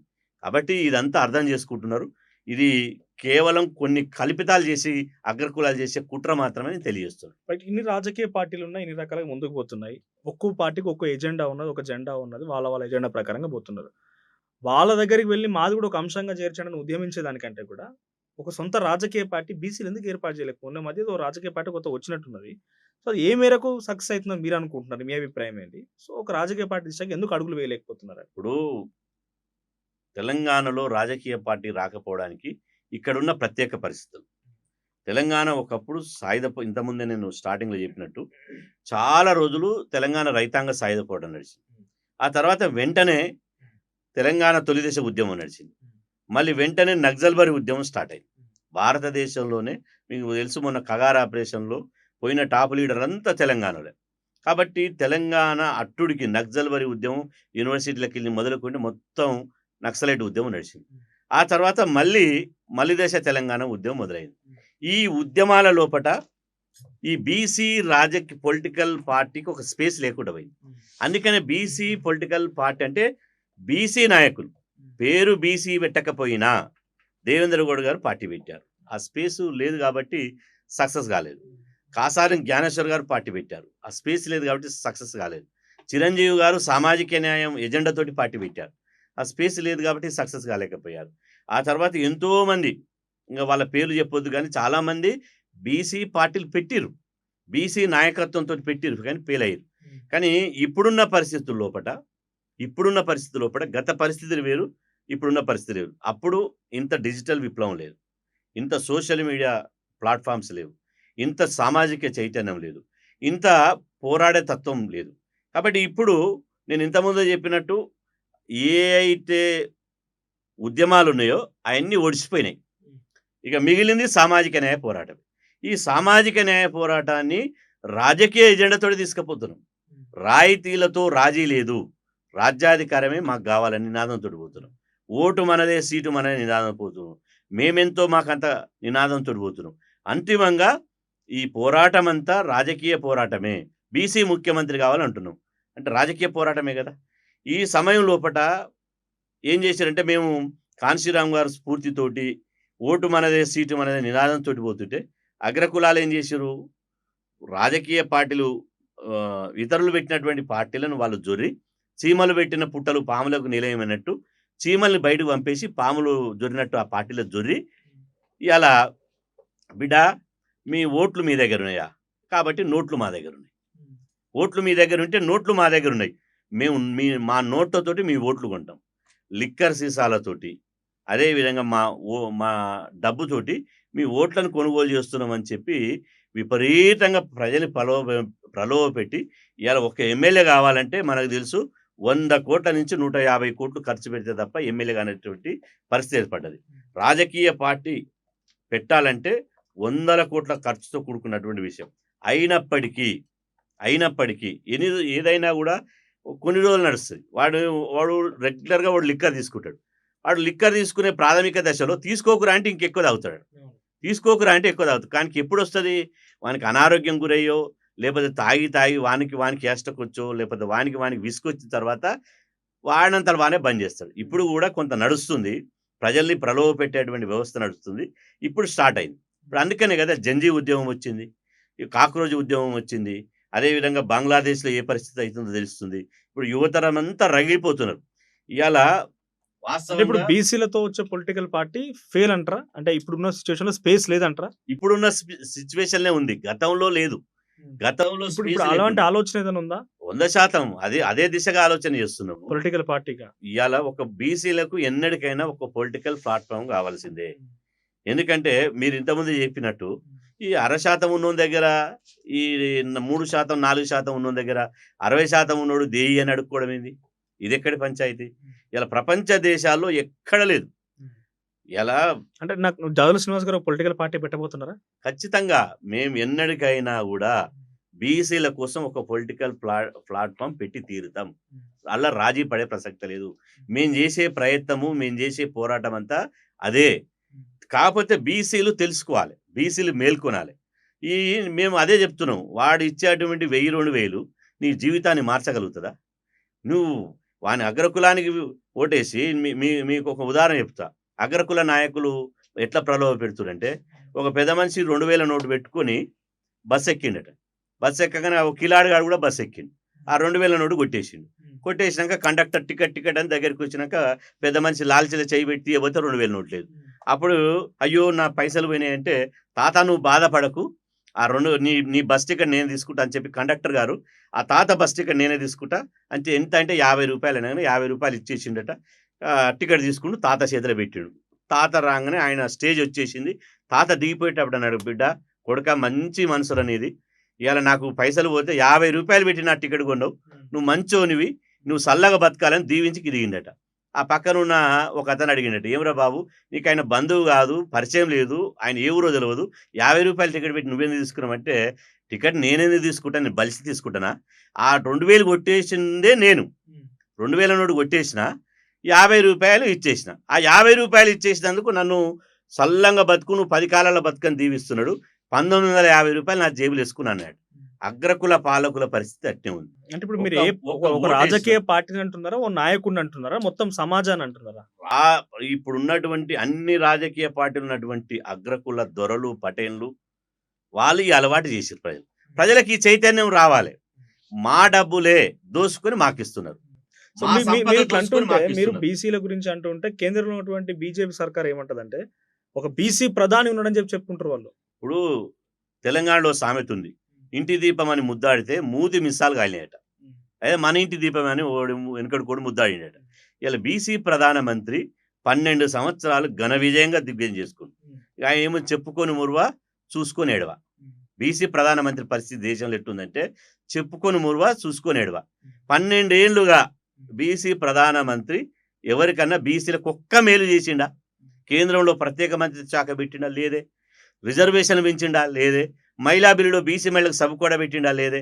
అదేవిధంగా ఇలా బీసీలకు చట్టసభలో రిజర్వేషన్ పెట్టిండా? లేదే. బీసీలకు ఒక్క మేలు కూడా చేయలే. మళ్ళా ఏం చేసిండు? అన్నం పెట్టినోనికి సున్నం పెట్టిండు. మా బీసీ బిడ్డ మొదటిసారి ఈ దేశానికి ఒక గొప్ప బీసీ బిడ్డ ప్రధానమంత్రి అవుతుండని మేము సంకలు గుద్దుకొని గల్లాలు ఎగిరేసుకొని మేము తిరిగితే ఇవాళ ఆకలైనోనికి మాకు అన్నం పెట్టకుండా బిర్యానీ తిన్నోనికి పాయసం పెట్టిండు. ఎవరికి? అగ్రకులాలకు. రాజ్యాంగానికి విరుద్ధంగా అంబేద్కర్ గారు రాసినటువంటి రాజ్యాంగంలో ఆర్థిక వివక్షతతోటి, ఆర్థిక వెనుకబాటుతనం ఆధారంగా రిజర్వేషన్లు పెట్టాలని పెట్టలే రాజ్యాంగంలో. సామాజిక వెనుకబాటు ఆధారంగా రిజర్వేషన్లు పెట్టాలి. జనాభా ప్రపోర్షనిటీ జనాభా ప్రకారం వానికి ప్రాతినిధ్యం లేకపోతే ఆ ప్రాతినిధ్యం దక్కే వరకు రిజర్వేషన్లు పెట్టాలని అంబేద్కర్ గారు రాజ్యాంగం రాసిపోయాడు. మోడీ గారు ఏం చేసిండు? ఒక్క ఉదుటన రాజ్యాంగాన్ని మార్చేసి బీసీ ప్రధానమంత్రి ఈడబ్ల్యూఎస్ రిజర్వేషన్ పెట్టిండు. ఇది ఆయన ఘనకార్యం. అంటే ఇవాళ అగ్రకుల పాలకులు ఏం చేసిరు? మా కత్తితోటే మా గొంతు కోసేసారు, మా ఏలుతోటే మా కంట్ల పొడి చేసిరు. ఇవాళ అట్లాంటి ప్రధానమంత్రి మా బీసీ ప్రధానమంత్రి అని చెప్పుకోవడం, మేము మురిసిపోవడం ఇలా మా దురదృష్టంగా మేము భావిస్తాం. తెలంగాణలో కూడా బీసీ ముఖ్యమంత్రిని చేస్తాను ప్రకటించారు. మరి ఫ్లోర్ లీడర్ ఎందుకు చేయలే? పక్క పార్టీ ఉన్నటువంటి మహేశ్వర్ రెడ్డి గారిని అరువు తెచ్చుకొని ఫ్లోర్ లీడర్ చేశారు కదా. రాజాసింగ్ కంటే కట్టర్ బీసీ ఎవడని ఉన్నాడా? రాజాసింగ్ అంటే హిందూ దానికి ఒక బ్రాండ్ అంబాసిడర్. మరి రాజాసింగ్ ఎందుకు పెట్టాలంటే బీసీలో అత్యంత వెనుకబడినటువంటి లోధి సామాజిక వర్గానికి సంబంధించిన ఆయన. రాజాసింగ్ మళ్ళీ సీనియర్ 4 సార్లు ఎమ్మెల్యే, కానీ రాజాసింగ్ పెట్టరు. పోనీ శాసన మండలి పక్షనేత అయిన ఓ మల్క కుమరయ్య గారిని పెట్టొచ్చు కదా. ఏవిఎన్ రెడ్డి విద్యా సంస్థల చైర్మన్ తీసుకొచ్చి పేద పిల్లల రక్తాన్ని జలగల తాగేటువంటి ఏవిఎన్ రెడ్డిని పెట్టారు. పార్టీ అధ్యక్షుని వాళ్ళు పెట్టారు, మళ్ళీ ఒక రామచంద్రరావుని పెట్టారు. యూనియన్ క్యాబినెట్ హోదా మినిస్టర్ వాళ్ళు ఉన్నారు, కిషన్ రెడ్డి గారు ఉన్నారు. ఇక్కడ బీసీలకు ఒక్క పదవైన గౌరవప్రదమైన పదవి ఉన్నదా? బండి సంజయ్ అంటే సహాయ మంత్రి పదవి. ఆ సహాయ మంత్రి కరీంనగర్కి, ఢిల్లీలో ఏం లేదు కాబట్టి అన్న ఏం చేస్తాడు, కరీంనగర్లో ఉంటాడు. కాబట్టి బీజేపీ చెప్పే అన్ని శుద్ధాబద్ధాలు. ఇవాళ నేను అంటున్నా గంతెందుకు, జాతి జనగణనలో ఈసారి బీసీ కులగణన చేపడతామని చెప్పి జూలై 1, 2025లో భారత ప్రధాని నరేంద్ర మోదీ గారు ఢిల్లీలో క్యాబినెట్ మీటింగ్ పెట్టి 146 కోట్ల మంది ప్రజల సాక్షి ప్రకటించాడు. ఈ వచ్చే జాతి జనగణనలో బీసీ కులగణన చేస్తా అని ప్రకటించాడు. కులగణన స్టార్ట్ అయింది మొన్న 2026 నుంచి కులగణన స్టార్ట్ అయింది. మేము తీర చూస్తే కేంద్ర ప్రభుత్వం ఇచ్చినటువంటి ప్రశ్నావళి చూస్తే మీరు ఎస్సీ కుటుంబమా, మీరు ఎస్టీ కుటుంబమా, లేదా ఆబ్లిక్ ఇతరుల 3 అక్షరాలు 2 అక్షరాలు మీది బీసీ కుటుంబం అంటే ప్రధానమంత్రి మూల్యం పోయింది, బీజేపీ పార్టీ మూల్యం పోయింది. అంటే బీజేపీకి బీసీలంటే వ్యతిరేకత, దాని డిఎన్ఏలోనే బీసీ వ్యతిరేకత ఉంది. ఇలా నేను అంటున్నా, బీసీ కుటుంబాలను లెక్కిస్తే నష్టమేముంది? దేశ అభివృద్ధి కావాలంటే బీసీలు మెజార్టీగా ఉన్న ప్రజల్ని అభివృద్ధి చేస్తేనే కదా. ప్రపంచంలో నెంబర్ 1 అఖండ భారత్, స్వర్ణ భారత్ అని పెద్ద పెద్ద డైలాగులు వేస్తాడు, పెద్ద పెద్ద నినాదాలు ఇస్తాడు, ఇంత పెద్ద షాట్ వేసుకొని. మరి ఏది నీవు బీసీలో నువ్వు పుట్టిన జాతి దరిద్రంలో నలిగిపోతుంటే, విద్యకు విజ్ఞానానికి సామాజిక దోపిడికి గురవుతుంటే, నీ చీము నెత్తురు ఏమైంది? నీ రక్తంలో నీ శరీరంలో ఒక్కరోజు కాకపోతే ఒక్కరోజైనా 12 సంవత్సరాల్లో ఇవాళ ఒక్కరోజైనా బీసీల కోసం ఆలోచించినవా? ఆలోచించలే. ఇప్పుడు పార్లమెంట్ సమావేశాలు నడుస్తున్నాయి, మహిళా బిల్లు ఆమోదిస్తా, డీలిమిటేషన్ పెడతాడు. నేను అంటున్న డీలిమిటేషన్ పెట్టడం వల్ల బీసీలకు ఒక్క నయా పైసా ప్రయోజనం ఉన్నదా? డీలిమిటేషన్ ఎందుకు పెడుతుందో తెలుసా? మహిళా బిల్లు ఇంతకుముందు వస్తే మనం ఏమనుకునేదంటే, మహిళా బిల్లు వస్తే ఇవాళ ఒక రెడ్డి పోయి ఓ దొర పోయి ఒక దొరసానమ్మ ఆయన ప్లేస్లో పోటీ చేస్తుంది, భర్త ప్లేస్లో భార్య పోటీ చేస్తుంది, తండ్రి ప్లేస్లో బిడ్డ పోటీ చేస్తుంది అనుకునేది. కానీ ఇప్పుడు డీలిమిటేషన్ ఏం తెలుసా? నరేంద్ర మోదీ గారు ఎంత కుట్ర అంటే, భర్త అట్టే ఉంటాడు, డీలిమిటేషన్ వల్ల ఒక నియోజకవర్గం ఏర్పడుతుంది కదా, భార్య పోటీ చేస్తుంది. ఎగ్జాంపుల్, ఇప్పుడు ఉత్తమ్ కుమార్ రెడ్డి గారు హుజూర్నగర్, పక్కన భార్య కోదాడ పద్మావతి రెడ్డి. ఇప్పుడు అట్టే అన్నదమ్ములు పోటీ చేసినట్టు, భార్య భర్తలు పోటీ చేసినట్టు ఈ పెరిగిన నియోజకవర్గాలు మొత్తం అగ్రకులాల మహిళలకే పోతాయి. అంతే కదా. అంటే డీలిమిటేషను మహిళా బిల్లు పేరుతో మళ్ళీ ఇప్పుడు 80 ఏళ్ళు అయింది, మళ్ళీ ఒక 80 ఏళ్ళు అగ్రకులాల దొరసాన్లకు, పటేలమ్మలకు వాళ్ళు పోతే చట్టసభల్లో వాళ్ళు పోతే మన ఉపయోగం ఉందా? వాళ్ళు బంగారు చెంచాలతోటి గోరుముద్దలు తిని ఏసీ బంగ్లా నుంచి ఆడి కారెక్కి ఏసీ విమానం ఎక్కి ఏసీ పార్లమెంట్కి పోతే మహిళల కష్టాలు తీరుతాయా? అసలు చట్టసభలు ఎందుకుంటాయి? చట్టసభలు అంటే ఇవాళ ఆ కష్టాలను, కన్నీళ్లను, బాధలను చర్చించి దాని రూపం అవ్వడానికి చట్టాలు చేసేదే చట్టసభలు. ఇన్ని సమస్యలు ఉన్నాయి కదా. ఇప్పటికిప్పుడు బీసీ ఓ రాజకీయ పార్టీ పెట్టినా, లేదా ఉన్నటువంటి వాళ్ళు బీసీ ఐడియాలజీతో ఎవరు ఉన్నా కూడా ఇప్పటికిప్పుడు అధికారంలోకి వచ్చే స్కోప్ ఏమైనా కనబడుతుందా? ఒకవేళ కనబడితే, అది లేకపోతే ఇప్పుడున్న రాజకీయ పార్టీలో ఏ పార్టీ కొంత మెరుగు కనబడుతుంది? బీసీల పక్షాన్ని ఏ పార్టీ కనబడుతున్నది? ఇప్పుడు 100% బీసీ రాజకీయ పార్టీ సక్సెస్ అవుతుంది. ఎందుకంటే మెజార్టీగా బీసీలు ఉన్నారు కదా. ఒక్కరోజు కాకపోతే ఒక్కరోజు అన్న ఆలోచిస్తారు కదా. మా తాత ఆ రాజకీయ పార్టీని నమ్ముకుని, అగ్రకుల రాజకీయ పార్టీని, తాత బతుకు మారదాయ, కథం మట్ల కలిసిపోయిండు. మా అయ్య ఈ రాజకీయ పార్టీని నమ్ముకుండు, మా అయ్య బతుకు మారదాయ. ఇప్పుడు నేను కూడా గదే రాజకీయ పార్టీని మళ్ళీ మనని ముంచునోని, మనని అన్నిట్లలో అన్యాయం చేసి గదే రాజకీయ పార్టీని నమ్ముకుంటే నా బతుకు కూడా మారదు కదా. ఎన్ని రోజులు ఈ దొరల పటేళ్ల పాలన, ఎన్ని రోజులు బానిసత్వంలో మునిగిపోదాం? మనకంటూ ఒక స్వయం పాలన వస్తే, మనకంటూ ఒక ఆత్మగౌరవంతో పరిపాలించుకుంటే వాని రాయితీలు అడిగేది ఏంది, వాని బిచ్చం అడిగేది ఏంది? కాబట్టి ఈ పరిపాలన మనం చేసుకుంటే బ్రహ్మాండంగా మన బతుకులు మారిపోతాయి కదా, మన పిల్లల బతుకులు మారుతాయి కదా. నేను క్షేత్రస్థాయిలో అంటే రాజకీయ పార్టీ ఈ ఆలోచన సక్సెస్ అయింది అంటున్నారు మీరు. ఇప్పుడు తెలంగాణకున్న గొప్పది ఏంటంటే, ఇది తిరగబడ్డ తెలంగాణ. తెలంగాణలో పుట్టిన ప్రతి బిడ్డకు ఒక పౌరుషం, రోషం ఉంటుంది. తెలంగాణ గడ్డ మీద, తెలంగాణ మట్టి మీద మొలిసిన గడ్డిపోసకు కూడా దానికి పోరాడే నైజం ఉంటుంది. కాబట్టి ఇంత ఈజీగా తెలంగాణని ఇంత తీసేయలేము. చాలామంది రాజకీయ నాయకులు ఏమనుకుంటారంటే, తెలంగాణ విందుకో, వినోదాలకో, లేకపోతే రకరకాల విలాసాలకో మరుగుతారు అనుకుంటున్నారు. కానీ తెలంగాణ మీరు ఇంతకుముందు అన్నారు, ఈ తెలంగాణ ఏంది, రోజుకు సెక్రటరీ ముట్టడి, ఇందిరా పార్కు ప్లేస్ ఉండదు, అదేవిధంగా ఎక్కడో ఒక పోరాటం. అంటే ఈ ఐడియాలజీతో సక్సెస్ అయితే ఆలోచన మీకు ఉన్నది. కానీ ఇందాక మీరు మాట అన్నారు, మోదీ గారు 12 సంవత్సరాలు దిగ్విజయంగా పూర్తి చేసుకున్న తర్వాత కూడా బీసీలకు ఏం న్యాయం జరగలేదు అన్నట్టుగా ఆయన బీసీ ప్రధానే బీజేపీ చెప్తున్నట్టు, కానీ ఏం చేయలేదు మీరే అంటున్నారు. రేపటి రోజు ఇదే బీసీలో నుంచి ఓ నాయకుడే, ఓ సీఎం, ఓ మంత్రి ఎవరు అయ్యారు అనుకోండి, ఏం న్యాయం చేస్తారు? ఇప్పుడున్న నియోజకవర్గాలలో కూడా ఎంతమంది బీసీ ఎమ్మెల్యేలు అయ్యారు, ఎంతమంది మంత్రులు అయ్యారు? మన దగ్గర 3 మంత్రులు, గతంలో కూడా 3-4 మంత్రులు ఉండే. వీళ్ళు ఎంత మేర బీసీలు అప్లిఫ్ట్మెంట్ తీసుకురాగలిగారు? ఎంత మేర బీసీలు న్యాయం జరిగింది వీళ్ళకి?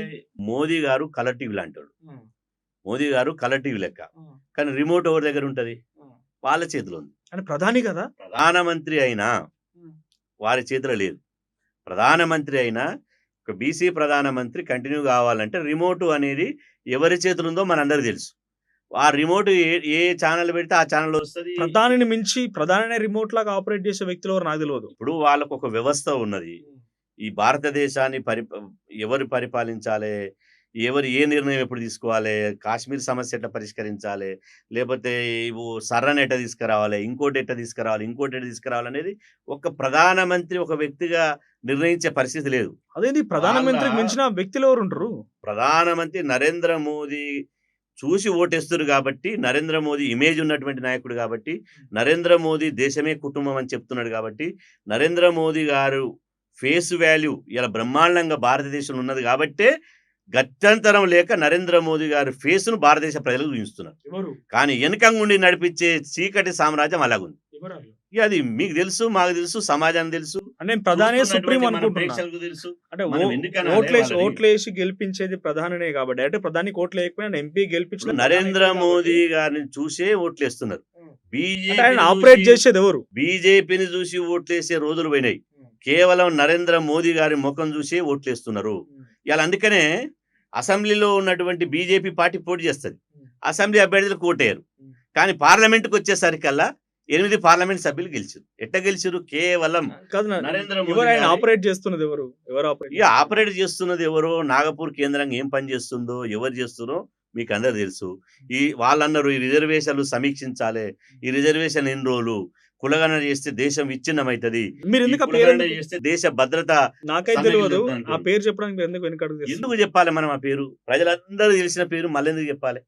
అందరూ తెలుసు. పబ్లిక్ లో ఆలోచన రాదంటారా? రేపటి రోజున ఈ నరేంద్ర మోదీని ప్రధాని స్థాయిలో ఉన్న వ్యక్తిని కూడా ఇంత వేరు ఆపరేట్ చేస్తున్నోళ్ళు రేపటి రోజున బీసీలో నుంచి జాజుల శ్రీనివాస్ కు అవకాశం ఇస్తే ఆయన మోదీ లాగా ఎవరు ఆపరేషన్ చేస్తే అవకాశం ఇప్పుడు బీసీలలో 2 రకాల బీసీలు ఉంటారు. ఒకరు ఏమో సాంకేతికంగా బీసీ లిస్ట్ లో ఉన్నటువంటి జాబితాలో ఉన్న వాళ్ళు మాత్రమే ఒకరు ఉంటారు.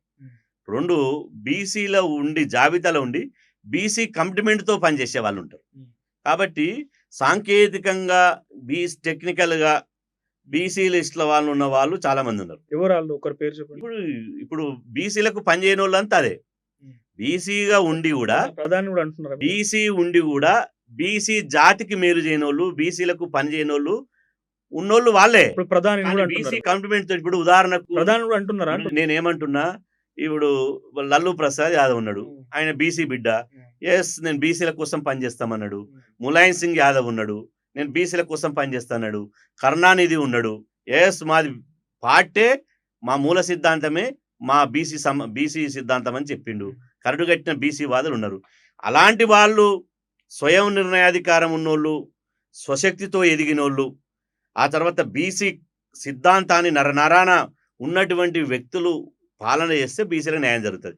సాంకేతికంగా మాత్రమే, టెక్నికల్ గా మాత్రమే కేంద్ర మీరు జాబితా ప్రధాని ఉంది. అంటున్నారా అంటున్నా నేను. ఇక మా గురించి పనిచేయని వాళ్ళు ఎవరైనా గంతే అంటున్నా. సో రాష్ట్రం వరకే కొంతమంది తీసుకుందాం. తెలుసు. సరే, బీసీగా ఉన్న ప్రధాని ఏం పని చేస్తలేడు. ఇక్కడైతే బీసీలు ఎవరు రాజ్యాధికారులు లేరు, ముఖ్యమంత్రులుగా ఉన్నారు, ముఖ్యమంత్రులు లేరు. ఇద్దరే మనం తెలంగాణ రాష్ట్రంలో ఏర్పడ్డప్పుడు నుంచి చూసిన ముఖ్యమంత్రులు రేవంత్ రెడ్డి, కేసీఆర్. ఇద్దరు ఎవరు మెరుగ్గా బీసీల కోసం పనిచేయగలరు? ఒక మాటలో చెప్పండి, కేసీఆర్, రేవంత్. ఇప్పుడు నేనేమంటున్నా, నేను వాళ్ళ పేర్లు అనదలుచుకోలేదు. అంటే ఎవరు మెరుగ్గా పనిచేసిరు బీసీల కోసం కొద్ది గొప్ప న్యాయం చేయగలిగిన వాళ్ళు ఎవరు? కేసీఆర్ గారు 10 ఏళ్ళు పరిపాలించురు, బీసీలకు ఏం ఒరగలే. రేవంత్ రెడ్డి గారు ఇప్పుడు 3 ఏళ్ళు పరిపాలించబట్టి బీసీలకు ఏం ఒరగలే. ఇప్పుడు బీసీల పరిస్థితి ఏముందంటే, ఇప్పుడు నీ మూతి పండు రాలగొట్టుకోవడానికి ఈ రాయి మంచిగా ఉందా, ఈ రాయి మంచిగా ఉందా అన్నట్టుంది. ఏ రాయి అయితే ఏంది? ఇద్దరు రాయలే మీ దృష్టిలో. ఏ రాయి అయితే మా పండు రాలగొట్టడానికి. ఇప్పుడు మా జాతి బిడ్డలు ముఖ్యమంత్రి పీఠ మీద కూర్చుంటే మా కష్టాలు, మా కన్నీళ్లు, మా సమస్యలు, మా బాధలు తెలిసి పరిష్కరించే వాళ్ళు ఉంటారు. వాళ్ళకు లేదు. ఇప్పుడు నేను అంటున్నా, ఒక డిప్యూటీ సీఎంగా ఒక బీసీకి ఎందుకు అవకాశం ఇవ్వలే కేసీఆర్ గారు? ఇప్పుడు రేవంత్ రెడ్డి గారు ఒక డిప్యూటీ సీఎంగా బీసీలకు ఎందుకు అవకాశం ఇవ్వలే? అదేవిధంగా మంత్రివర్గంలో బీసీలకు ఎందుకు అవకాశం ఇవ్వలే? ఎందుకున్నారు కదా మంత్రివర్గంలో పొన్నం ప్రభాకర్, కొండా సురేఖ, వాకిటి శ్రీహరి. వాళ్ళ శాఖలేంది? ఒకరికి అడవుల శాఖ, ఒకరికి పశువుల శాఖ, ఒకరి బీసీ శాఖ. మరి రెవెన్యూ శాఖ వాళ్ళు ఉన్నారు, పొంగులేటి శ్రీనివాసరెడ్డి గారు ఉన్నారు. ఇరిగేషన్ శాఖ ఎవరు ఉన్నారు? ఉత్తమ్ కుమార్ రెడ్డి గారు ఉన్నారు. ఆర్అండ్బి శాఖ వాళ్ళు ఉన్నారు, కోమటిరెడ్డి వెంకరెడ్డి గారు ఉన్నారు. ఇవాళ మొత్తం అసలు శాఖలు వాళ్ళ దగ్గర పెట్టుకుని ఉట్టి శాఖలు, పని లేని శాఖలు, పైసలు లేని శాఖలు, ఎవరికి సాయం చేయనటువంటి శాఖను బీసీల చేతిలో పెట్టిండు. ఇదేనా బీసీలు ఆశించింది? తెలంగాణలో బీసీలు ఆశించింది. ఇప్పుడు తెలంగాణ కోసం త్యాగం చేసింది ఎవరు? కాసో శ్రీకాంత్ చారి తొలి అమరవీరుడు కదా, ఒక బీసీ బిడ్డ కదా. కాసో శ్రీకాంత్ రెడ్డి కాదు, కాసో శ్రీకాంత్ చారి రావు కాదు, క్రాసో శ్రీకాంత్ ఇంకోటి కాదు, బీసీ బిడ్డ. తెలంగాణ సిద్ధాంతాన్ని తీసుకొచ్చింది ఎవరు? ప్రొఫెసర్ జయశంకర్ కదా. తెలంగాణ కోసం మొదటి రాజీనామా చేసింది ఎవరు మంత్రి పదవికి? కొండ లక్ష్మణ్ బాబుజీ కదా. సకల జన సమ్మె నడిపించింది ఎవరు? స్వామి గౌడే కదా, బీసీలే కదా. ఉస్మానియా యూనివర్సిటీ విద్యార్థి జేఏసీ పెట్టింది ఎవరు? బీసీ ఎస్సీ ఎస్టీ విద్యార్థులే కదా. ఇవాళ మొత్తం ఇది గజ్జ కట్టుకొని పాడవాడింది ఎవరు? గద్దరన్న విమలక్క లాంటి వాళ్ళు కదా. సామాజిక శక్తులు యుక్తులు పోరాటం చేసింది ఎవరు? మొత్తం సబ్బండ కులాలే కదా. వీళ్ళ తరపున ఇప్పుడున్నటువంటి గత పాలకులు ఇప్పుడున్న పాలకుల్లో వాళ్ళ త్యాగం ఎక్కడా, వాళ్ళ బలిదానాలు అంటే ఎక్కడా? ఇద్దరితో ఎవ్వరికి ఉపయోగం కాలేదు బీసీలకు అని అంటారా? మాకు ఇవాళ ఇప్పుడు మీరు ఎట్లా మీకు జేబు దొంగ నయమా, మీకు గజ దొంగ నయమా అంటే నేను ఆ పదాలు వాడలేదు, మీరు తప్పుగా నాతో. ఇప్పుడు నేను కేసీఆర్ రేవంత్ రెడ్డి ఎవరు మెరుగుపరిచారు కొంత బీసీల జీవితం అని అడిగినా నేను. నేను అదే అంటున్నా, మీకు జేబు దొంగ నయమా గజ దొంగ నయమా అంటే మాకు మంచోడు కావాలంటాం, మాకు మంచోడు కావాలంటాం, మమ్మల్ని ముంచటోడు కావాలంటలేము కదా. రాష్ట్ర బడ్జెట్ ఎవరు ఖజానా ఎవరి చేతిలోకి పోతుంది, బడ్జెట్ ఎవరు దోసుకుంటుండు? ఇవాళ మాకు తెలంగాణ వచ్చి బీసీలకు ఏమన్నా నయా పైసా ఏమైనా లాభం చేకూరిందా? తెలంగాణ రావడమే బీసీలకు నష్టం జరిగింది. గొర్రెబర్లు ఇస్తా అని చెప్పి కేసీఆర్ తెలంగాణలో రాకముందు ఫీజు రియంబర్స్మెంట్ పథకం వల్ల అవుతుంది. తెలంగాణ వచ్చింది మంగళం వాడి. తెలంగాణ రాకముందు వైఎస్ రాజశేఖర క్యాబినెట్ లో 9 మంది భారీ నీటిపారుదల శాఖ పొన్నాల లక్ష్మయ్య, రెవెన్యూ శాఖ రఘువీరారెడ్డి, అదేవిధంగా పంచాయతీ శాఖ బొత్స సత్యనారాయణ, 9 ఆర్థిక శాఖ, ఇట్లా 9 శాఖలు బీసీలకే ఉంటుండే. ఇవాళ మంత్రులు ఇవాళ బీసీలకు ఉంటుండే, పిసిసి అధ్యక్షులు బీసీలు అవుతుండే. అదేవిధంగా బీసీలకు ఒక పార్లమెంట్ సభ్యులు, ఇప్పుడు పార్లమెంట్ సభ్యులు లేరు, రాజ్యసభ సభ్యులు లేరు, మంత్రులు లేరు, అదేవిధంగా బడ్జెట్ లేదు, ఉన్న పథకాలు రద్దు చేస్తున్నారు. పైగా ఏం చేస్తున్నారు? తెలంగాణ వచ్చినాక ఆయన కేసీఆర్ గారు దళిత ముఖ్యమంత్రి అన్నాడు, రాజయ్య బర్తరపు. తెలంగాణ రాష్ట్రం వస్తే బీసీలే క్రియాశీలక రాజకీయాలు ఉంటారు, 44% రిజర్వేషన్ కల్పిస్తున్నాడు ఈటల రాజేందర్ గారు బర్తరపు. అది ఆ 10 ఏళ్ల కాలంలో. ఇక్కడ వచ్చినాక రేవంత్ రెడ్డి గారు వచ్చినాక కాంగ్రెస్ పార్టీలో బీసీలకు మేము పెద్దపీట వేస్తాం, 60% ఉన్నారు, 42% నామినేటెడ్ పోస్టులు 42% ఏది? సమాచార కమిషన్లు నియమిస్తే ఇలా సమాచార కమిషన్లు 6 నియమిస్తే 6లో వాళ్ళే, ఒక్క బీసీ కూడా లేరు. ఇవాళ డీజీపీ నుంచి మొదలుకుంటే జిల్లా ఎస్పీలు, అదేవిధంగా పోలీస్ ఎవరు మన సైబరాబాద్ కమిషనర్ వాళ్ళే, ఫ్యూచర్ సిటీ కమిషనర్ వాళ్ళే, డీజీపీలు వాళ్ళే, వరంగల్ కమిషనర్ వాళ్ళే, ఎవరైనా వాళ్ళే.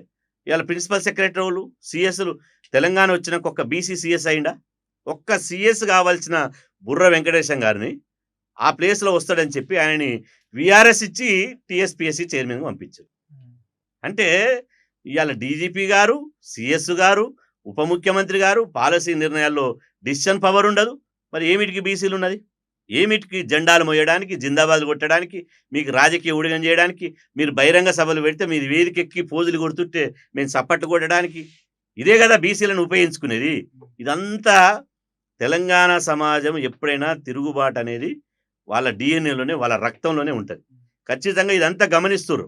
ఇదంతా గమనించి తిరగబడి తరిమి కొట్టే రోజులు దగ్గరనే ఉన్నాయి. అది ఎట్లా తరిమి కొడతారంటే ఓటు ద్వారానే. వీళ్ళు ఎమ్మడిబడి కొట్టేది లేదు, అప్రజాస్వామికంగా కొట్టేది లేదు. ఓటు అనే ఆయుధాన్ని చేతబడితే ఒక్క ఓటు పోటుతోటి రాజకీయంగా వీళ్ళని భూస్థాపితం చేయడమే మా లక్ష్యం. రైట్. ఇక వ్యక్తిగత విషయానికి వస్తే, ఏదో మారుమూల ప్రాంతం నుంచి గౌడ సామాజిక వర్గం నుంచి వచ్చారు మీరు.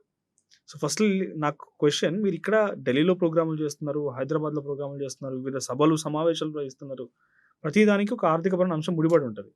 ఎట్లా బీసీలకు మూవ్మెంట్ తీసుకున్నప్పుడు ఇంత అగ్రెసివ్గా ఫెరోషియస్గా మూవ్మెంట్ తీసుకొని వెళ్తున్నారు మీరు, ఈ ఆర్థికపరమైన వనరులు ఎట్లా సమకూర్చుకోగలుగుతున్నారు? ఒక మీటింగ్ పెట్టాలంటే మినిమం యావరేజ్గా ఒక రాజకీయ పార్టీ మీటింగ్కి ఏమాత్రం తగ్గకుండా పెడుతున్నారు.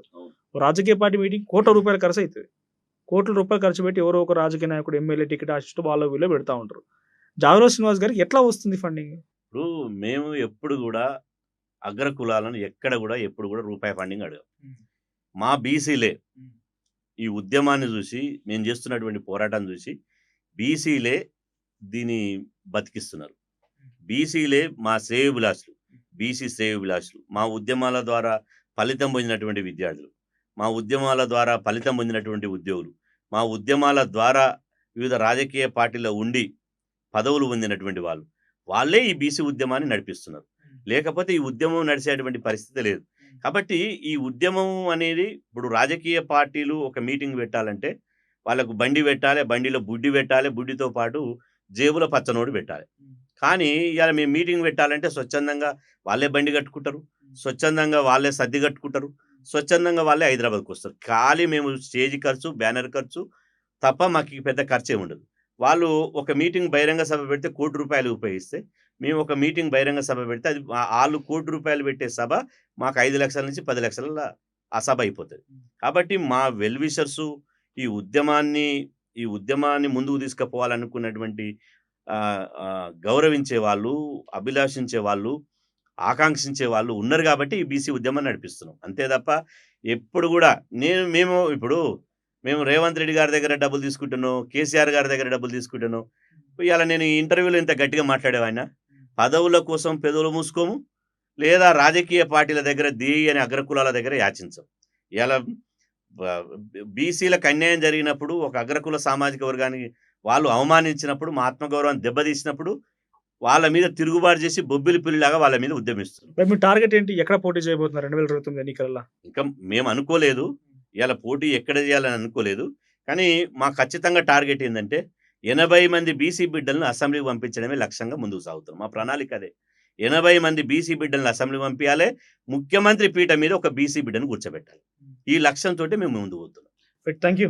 Thank you. చాలా శ్రీనివాస్ గారు. Thank you. ఇది చాలా సుదీర్ఘమైన పాడ్కాస్ట్. ఇంకా మాట్లాడుతూనే ఉంటారు ఆయన. ఇంకా మనం కొన్ని పార్ట్స్ గా తీసుకున్న పర్లేదు దీన్ని. కానీ ఆయన అన్కంటిన్యూస్ గా అంటే ఏమంటారు దాన్ని, ఒక మారథాన్ చేస్తున్నారని చెప్పాలి బీసీల ఉద్యమం కోసం అని చెప్పి. రకరకాల విధానాల్లో రకరకాల ఉద్యమాలు చేస్తూ ముందుకెళ్తున్నారు. ఇంకా ఈ ఉద్యమాలు కొనసాగాలి. నిజంగానే బీసీలు ఎంత అణచివేతకు గురవుతున్నారు అనేది బహుశా మీకు కూడా తెలిసే ఉంటుంది. సో మీకున్న అనుమానాలు ఏంటి? బీసీలుగా మీరు ఎదుర్కొనే సమస్యలు ఏంటి? కామెంట్ చేయండి.